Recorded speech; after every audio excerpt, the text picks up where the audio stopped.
Amables oyentes de Radio Bolivariana, sean bienvenidos a esta emisión del programa La Otra Historia con el profesor José Guillermo Ángel Memo Ángel. Profesor Memo Ángel, vino usted hoy como muy alegre, queriendo hablar del baile. ¿Por qué el baile es tan importante y por qué de pronto se ha deformado, no sé, tal vez en los gimnasios? Sí, en los gimnasios y en muchas partes donde los ejercicios se hacen con música, pero esos ejercicios aeróbicos que son válidos para la salud corporal no son baile. El baile hace parte de la condición humana desde los primeros hombres primitivos. Estos hombres, decir primeros hombres primitivos es un pleonasmo, porque decir primitivo quiere decir primer hombre. El baile es parte de lo que hace el hombre, y el hombre, así como es el único animal que ríe con conciencia de la risa, también es el único animal que baila con conciencia del baile. Porque a uno a veces en videos aparece el baile de los cangrejos o los cortejos de ciertos animales que parecieran un baile, pero ellos no son conscientes de que están bailando. En tanto que el hombre sí es consciente de que baila. Y de hecho pone en funcionamiento una maquinaria espectacular que se llama el cuerpo. Porque el cuerpo humano es, digamos, que el conglomerado de elementos que permiten todos los movimientos posibles. De hecho, el hombre a través del baile ha copiado la naturaleza. Por eso el ballet es tan importante. Cuando se copia el viento, se copia un cisne, se copia un árbol, un florecer. Cuando se copia un fluir. Me acuerdo, una vez vi una danza que me dejó asombrado. Era un bosque, era una gente que iba a representar el bosque. Y representaban desde que aparecían las hojas, la floración, los frutos, la caída de las hojas, y uno veía un bosque moviéndose.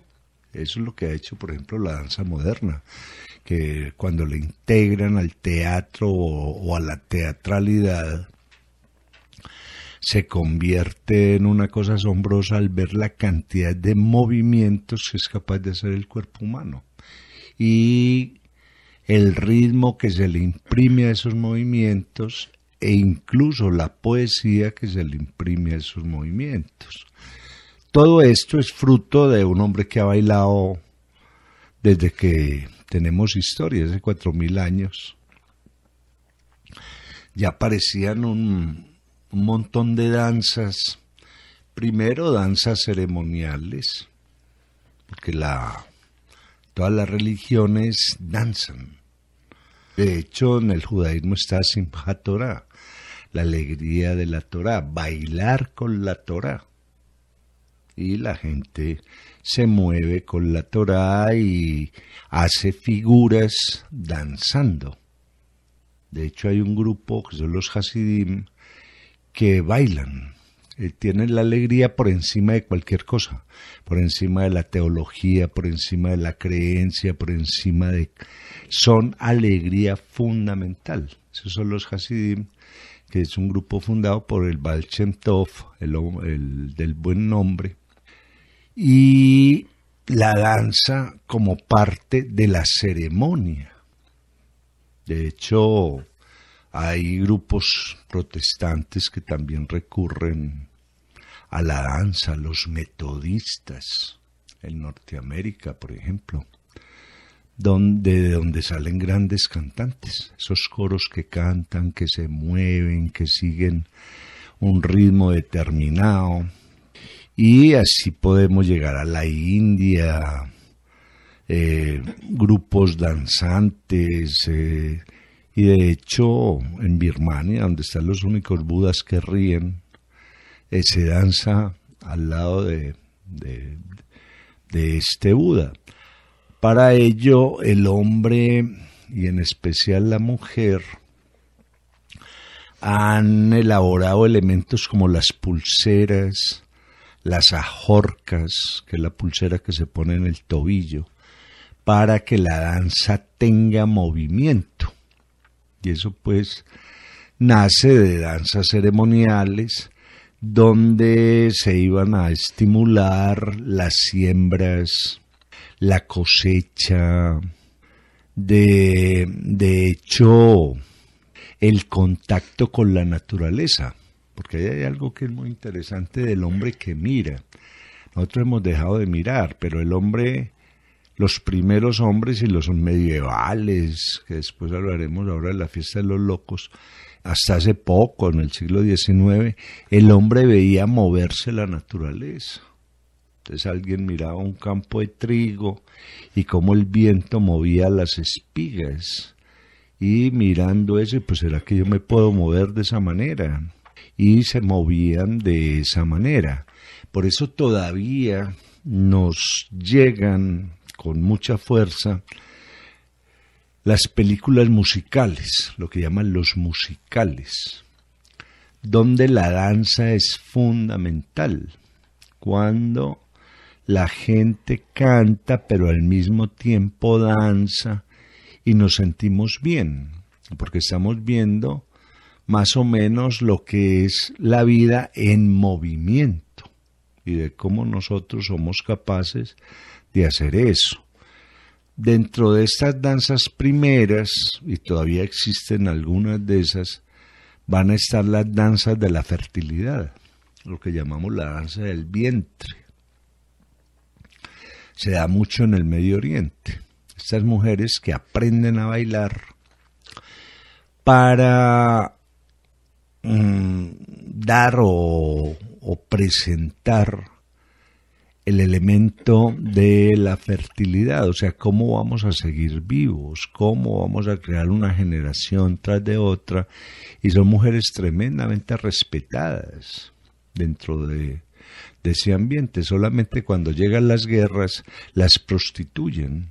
Lo que pasó con la llegada, por ejemplo, de los norteamericanos y los ingleses al Medio Oriente, que no lograron entender esas danzas y creyeron que era algo propio de la prostitución, cuando realmente es una danza con un altísimo contenido místico. Y de hecho, las bailarinas del vientre van a perfeccionarse en la medida en que el cuerpo no solamente sigue los sonidos, sino que el cuerpo cae en éxtasis, para que coja otros sonidos, para que dance lo que hay detrás de los sonidos que oímos por encima. Porque todo, por eso para danzar se han creado elementos como las castañuelas, las panderetas, y eso pues lo ve uno desde la Biblia, ¿no? Cómo recibían a David danzando, cómo la pandereta cumplía con la tarea de llenar de alegría a las personas que veían llegar al triunfador, y cómo al triunfador se lo recibía con una danza. Eso también lo vamos a ver entre los griegos, se va a ver mucho en los cultos órficos.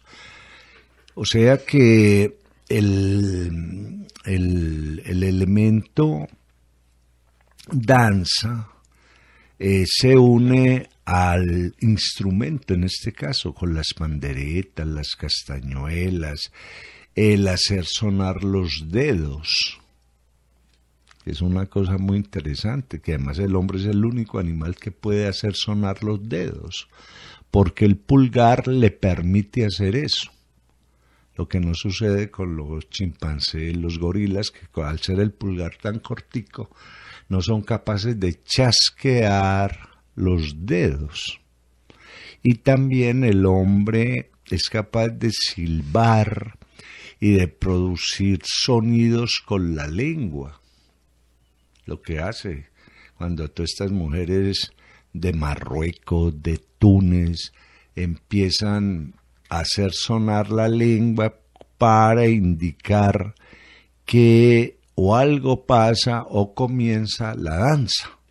Eso lo narra, por ejemplo, muy bonito Naguib Mahfouz en el palacio, en la novela Entre dos palacios, que es la primera de la trilogía del Cairo, cuando se va a dar una boda, ¿cierto? Las bodas en el Cairo, pues las musulmanas, y también se van a dar en algunas bodas sefardíes, en el caso de Túnez, Marruecos, se inician con este juego de voces que llevan a que el cuerpo se mueva.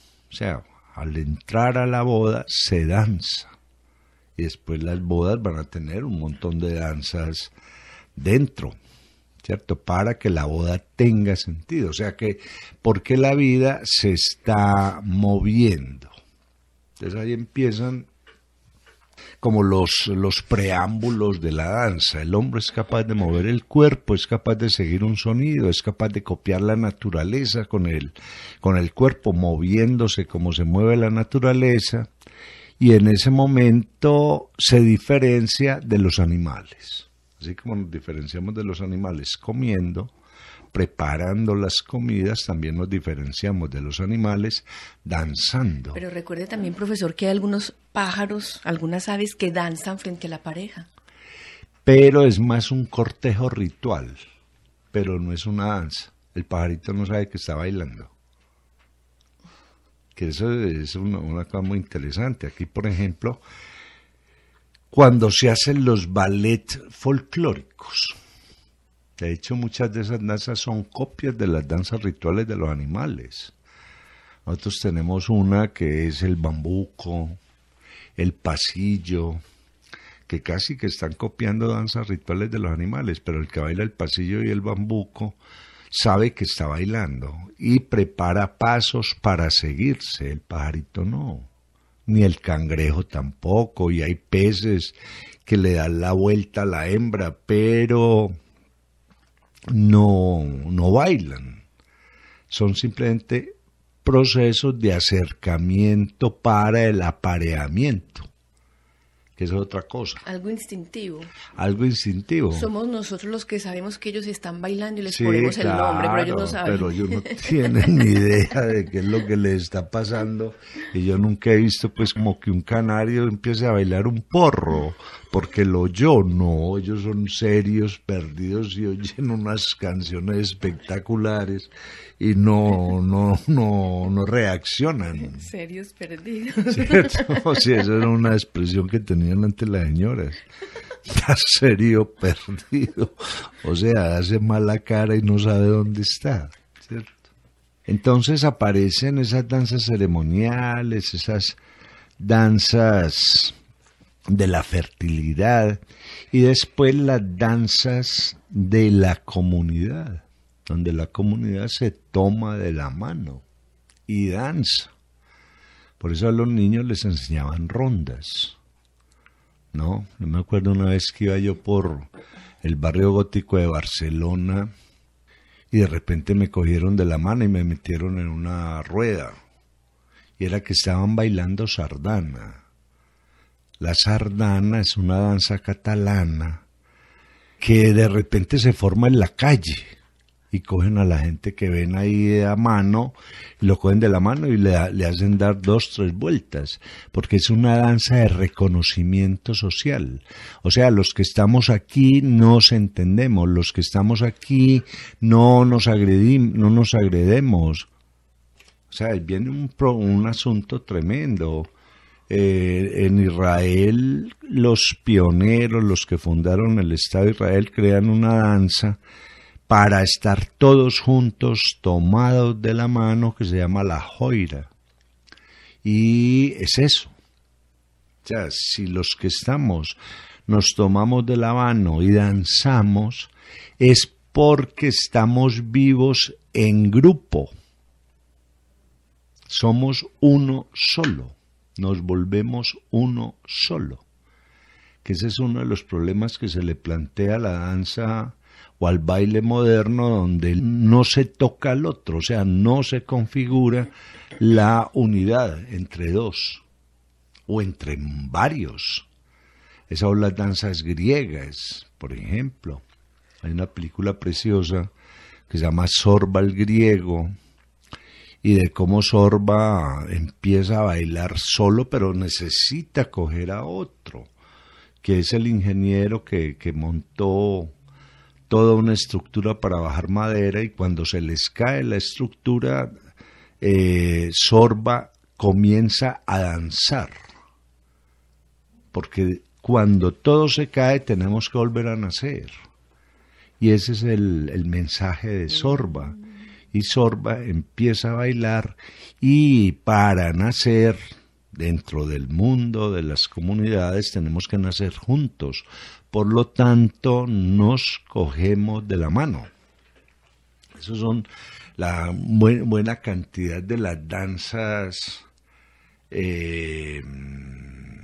europeas, americanas, por ejemplo las danzas de los Pieles Rojas, donde se toman del hombro, pero se tocan.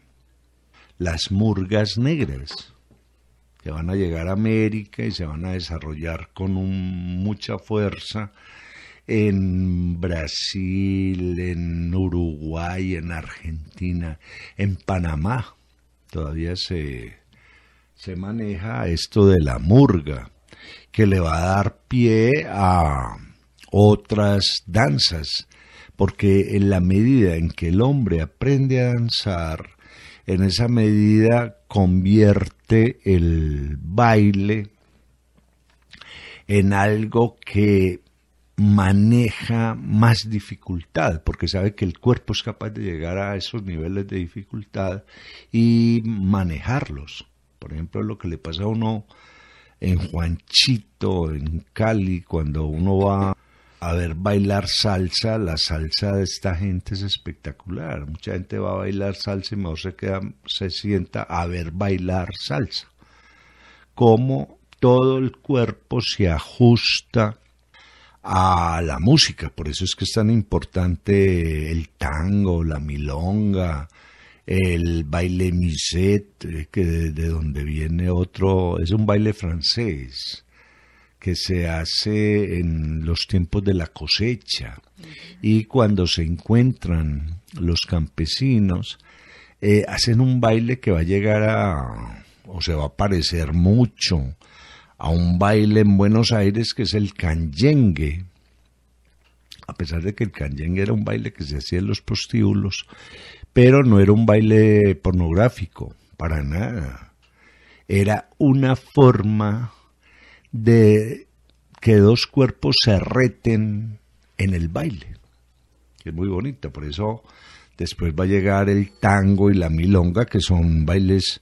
Primero, el tango es la forma más elegante de caminar, hay que saberse mover, y son bailes como el tango y la milonga donde los bailarines, primero, el juego está de la cintura hacia abajo, o sea, es un problema de los pies. Las manos no cumplen ahí ninguna tarea. Y de hecho, si alguien coge mal a la pareja, o la abraza mal, o mueve los brazos, pierde.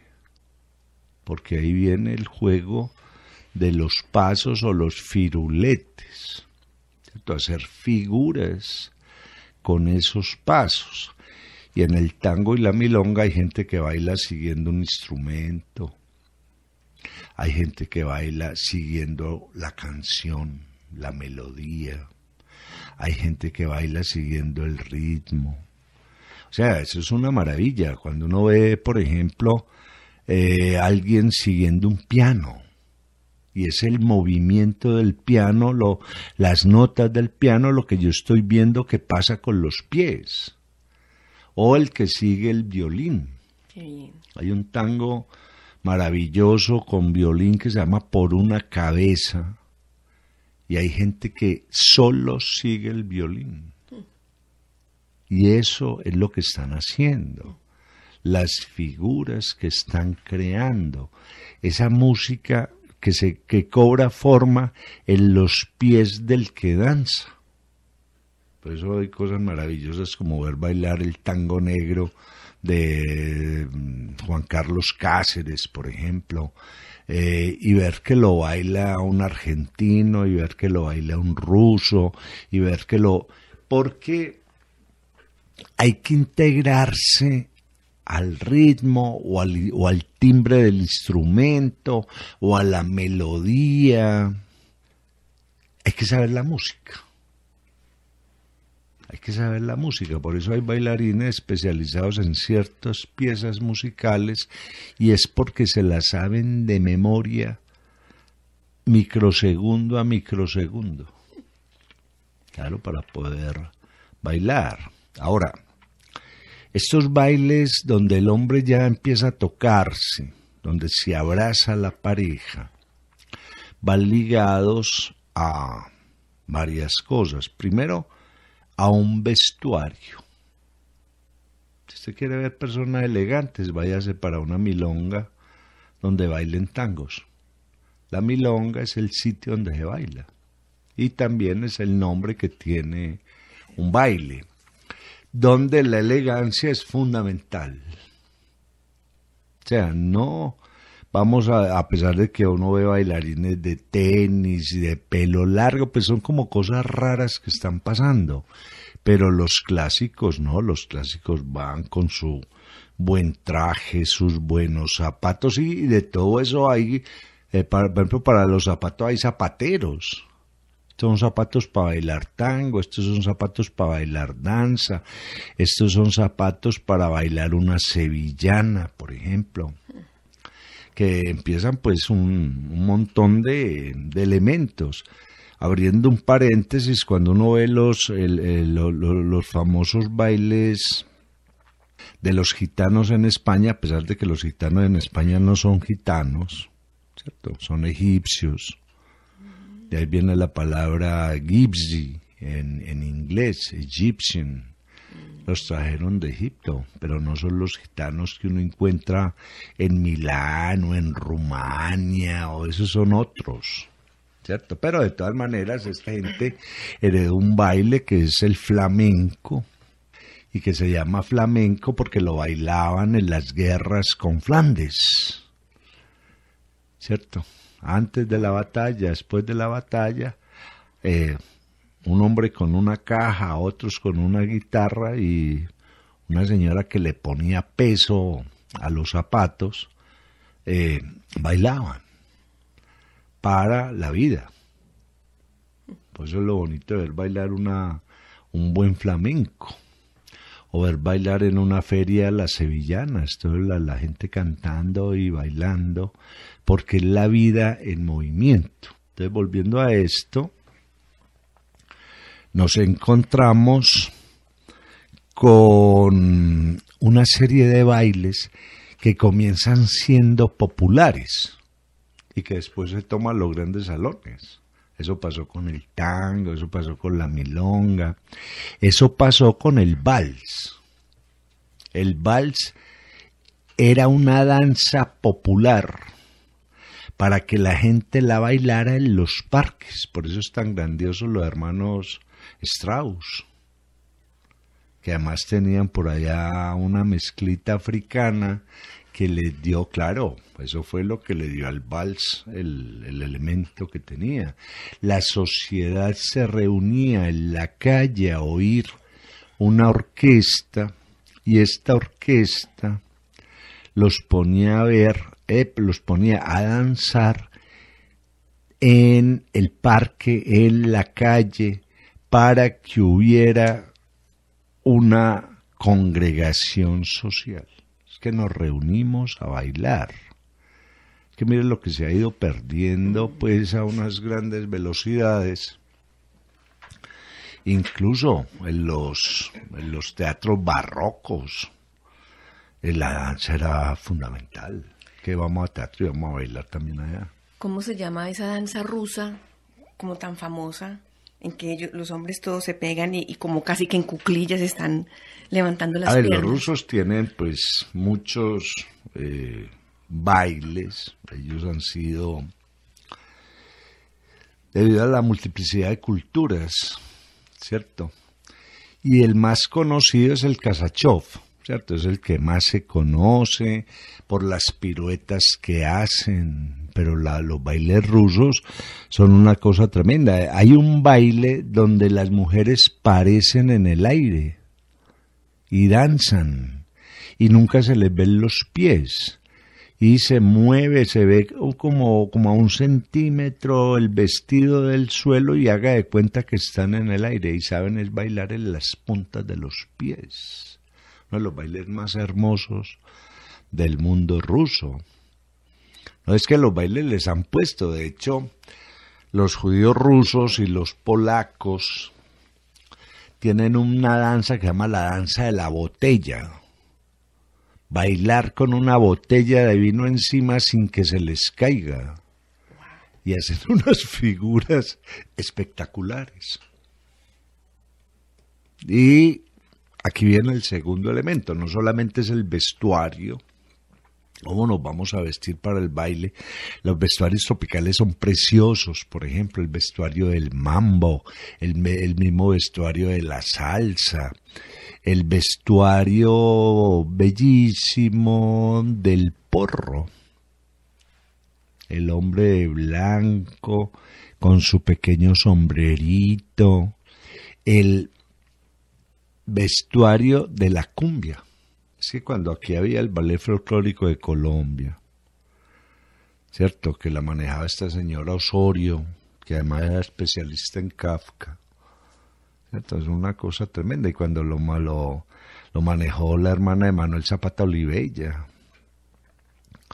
que tenían muy claro eso, o sea, el baile, la música, pero el traje. Es que el traje es donde está la clave, porque el traje le ayuda al movimiento. Eso es lo lindo, por ejemplo, de ver bailar un tango con dos bien elegantes, cómo se mueve esa ropa y cómo los pantalones son de determinada manera y un tejido de determinada manera, porque eso hace parte, no solamente es el movimiento del cuerpo, sino el movimiento que me da la tela que me cubre, el color de la tela, el brillo de la tela, que es una cosa completamente maravillosa. Y aparecen los que tocan los instrumentos, que además una de las cosas maravillosas de ver tocar las orquestas del Caribe, la de Pacho Galán, la de Lucho Bermúdez, la Sonora Matancera, era ver bailar a los músicos, que no solamente estaban interpretando algo, sino que se estaban moviendo. Músicos, los cantantes, todavía quedan rastros de esas orquestas donde los que iban en primera fila de la orquesta bailaban para que los demás los siguieran. Por eso van a aparecer un montón de grupos que hacen bailar. Primero, lo que más lleva la danza es la flauta. Por eso aparece el flautista de Hamelín, que se lleva un montón de ratones de una ciudad bailando. El dios Pan, entre los griegos, que tocaba la flauta. Claro, es porque la flauta permite sostener por más tiempo un sonido. En una cuerda yo la muevo y pero eso se acaba rápido. En una flauta no, y eso sigue, eso depende del músico y de la forma como se toca. La gente cree que hay que tener muchos pulmones para tocar una trompeta. No, hay que saberla tocar, que es un juego de la boquilla con la lengua del que toca. Ahí viene, por eso es que hay una cosa muy linda cuando aparece este mundo de la danza, de cómo el instrumental depende de los músicos, como es instrumental, que depende de los músicos, hace que baile o no. Porque la música pues tiene 4 componentes. La melodía, que es eso que tarareamos como si fuera la letra, como si fuera el cantante, ¿cierto? Esa es una melodía. Entonces, por ejemplo, usted ahora está diciendo, ¿cómo era? Tócamela suavecito, ¿cómo es? Báilamela suavecito. Eso, esa es la melodía, claro, esa es la melodía. Que aquí en América Latina son bellísimas, sobre todo en la parte del Caribe, donde nosotros en Medellín creamos una música bailable en los años 60, que ya se está estudiando. Hay un profesor que ha trabajado mucho en eso, que es el profesor Juan Diego Parra, sobre el chucuchucu. Y lo mismo, el doctor Burgos, Alberto Burgos, sí, claro.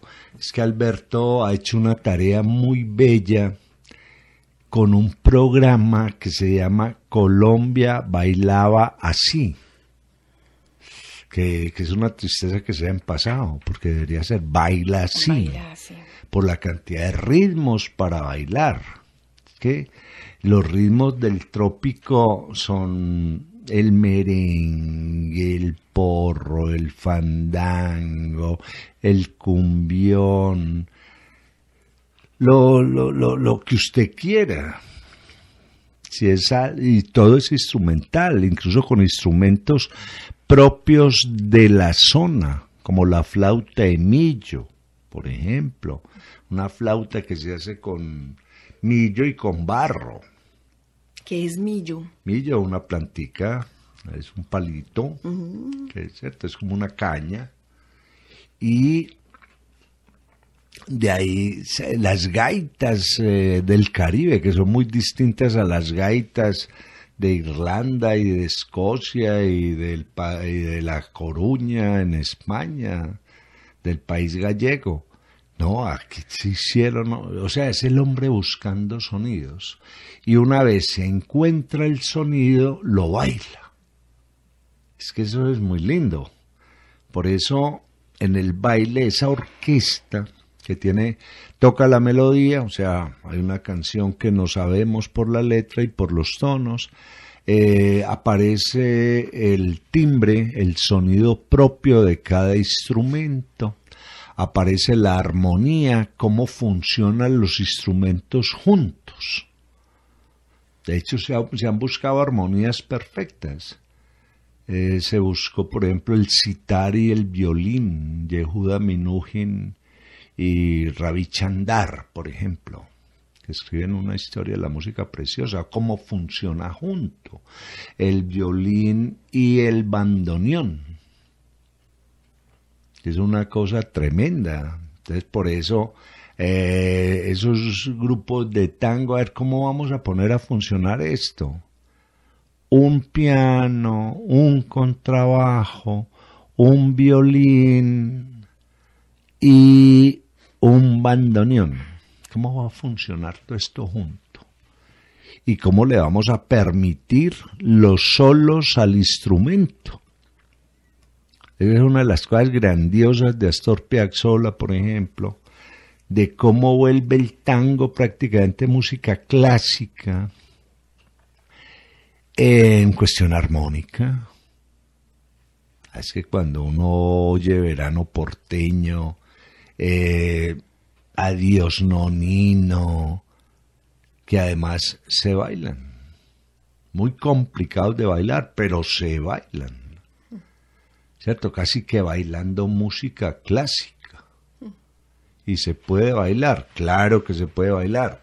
De hecho, hay piezas musicales clásicas como la Ronda La Turca de Beethoven, por ejemplo, que hace uno lo baila, y se puede bailar una sonata de Chopin.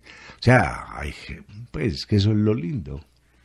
¿cierto? Que ese sonido me lleva a que con mis pasos y mi movimiento me integre a él, teniendo en cuenta que el sonido es esa palabra que no se puede manifestar a través del grafismo escrito. De alguna manera, hoy en día se ha relacionado la danza solo con la alegría.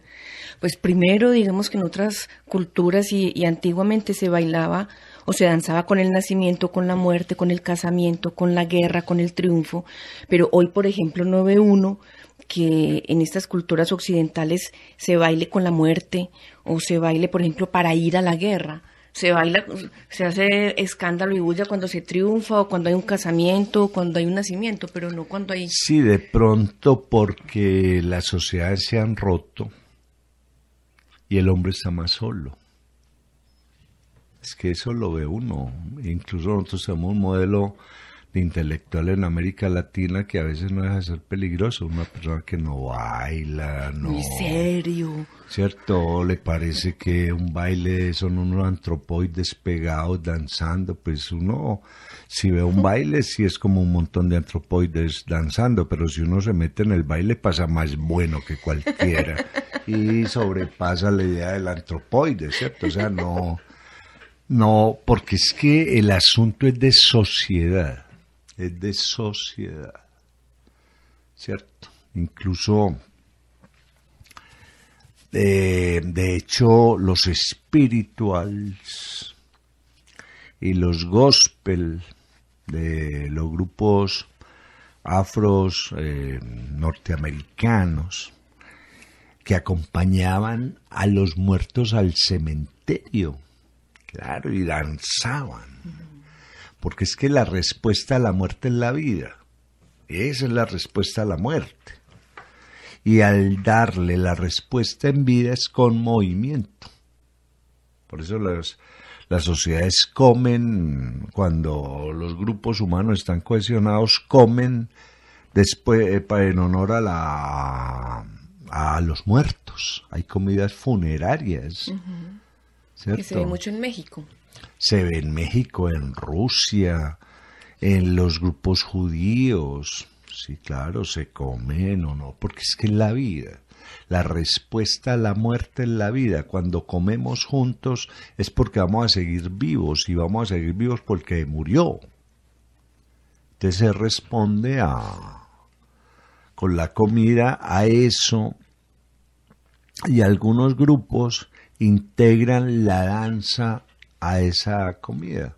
Yo me acuerdo, una de las comidas más interesantes funerarias que yo he leído está en Crimen y Castigo, cuando han enterrado a Marmeladov y todo el vecindario pone para la comida. Como que nos murió Marmeladov, entonces vamos a tener que vivir por él. Y el primer síntoma de empezar a vivir por otro es comer. Que esa es una cosa que incluso nosotros estamos comiendo solos. Comer, pero junto con otra persona, no comer solo. Comer solo. Es que y a pesar de que por ahí hay grupos humanos pues que llegan a comerse las cenizas del muerto, pues más primitivos, pero sin embargo comer implica el estar vivo, y por eso muchos grupos, como decía ahora el gospel, los souls, que son como los inicios del ragtime, del jazz, del blues, tienen ese contenido, ¿cierto? Vamos a danzar por los muertos. Que es una cosa interesante pues de esto. Ahora ya entonces aparecen las bandas que tocan, las bandas musicales, que después se vuelven grandes orquestas, que es otra cosa que se ha ido perdiendo, la gran orquesta. O sea, ¿cuántos son en la orquesta? Somos 20. ¿Cómo así? Sí, es que son 20 instrumentos. La Sonora Matancera llegó a tener 60 personas. Entonces son grandes orquestas. Ver cantar, por ejemplo, escuchar a Lucho Bermúdez, a Pacho Galán, eso era una cosa de locos, de locos. Ahora hay música, hay gente que ya produce más sonidos, como pasó con las bandas que después fueron pequeñas orquestas en Medellín con el chucuchucu, donde integraron la organeta, integraron la guitarra eléctrica y un montón de elementos para que la gente se reuniera y bailara. Es que uno de los problemas hoy en día es la gente ha dejado de ser social. Mire, cuando yo estaba chiquito, en el Colombiano apareció un avisito muy raro, que era una carita al revés, en la zona De los avisos clasificados. de los avisos clasificados. Y entonces uno volteaba la carita a ver qué decía ahí y decía, bailar es una